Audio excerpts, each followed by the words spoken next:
In 2014 sloot de Antoniusschool in Veulen. Afgelopen zaterdag werden de deuren in het gebouw nog 1 keer geopend voordat er een grote metamorfose van start gaat. Ja, we hebben nog een soort van open dag, zodat alle oud-inwoners, oud-leerlingen nog een kijkje kunnen nemen in de school in de huidige toestand. Het is mooi aan lopen gebleven. Er zijn oud-juffen, oud-leerlingen, Veulenaren. Ja, het is geslaagd. Heb je zelf ook op school gezeten? Ik heb hier zelf ook op school gezeten, mijn ouders ook, mijn kinderen ook. In de 5 klaslokalen werden er met een kop koffie herinneringen opgehaald en er werd teruggepraat over de nieuwe bestemming van de school. We gaan nu 5 appartementen bouwen voor ouderen uit het Veulen, levensloopbestendig. En die woningen die zijn dadelijk voor welke doelgroep? Die zijn voor ouderen uit Veulen en de huurprijs blijft onder de sociale huur. Is er veel animo voor de appartementen die gerealiseerd gaan worden?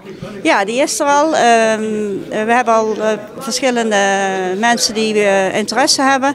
En we hebben dinsdagavond om 7:30 een informatieavond in de Hoefslag in het Veulen. Daar kunnen mensen zich ook nog aanmelden. En stel, jullie krijgen het niet vol met allemaal Veulense mensen? We hebben een heel breed protocol. Mensen die in Veulen gewoond hebben en die naar Venray zijn verhuisd of andere plekken, die komen ook in aanmerking. Eerst de Veulenaren natuurlijk. Daarna mensen uit Leune-Veulenheide, mensen uit IJsselstein, omliggende dorpen.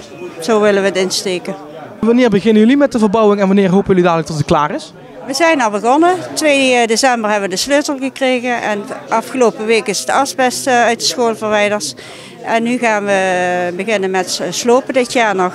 En dan hoop ik dat het allemaal een beetje mee zit en dat we ook aan de materialen kunnen komen. En dan is de school in juli misschien klaar, hopen we. En wanneer is het voor jullie helemaal geslaagd, dit project?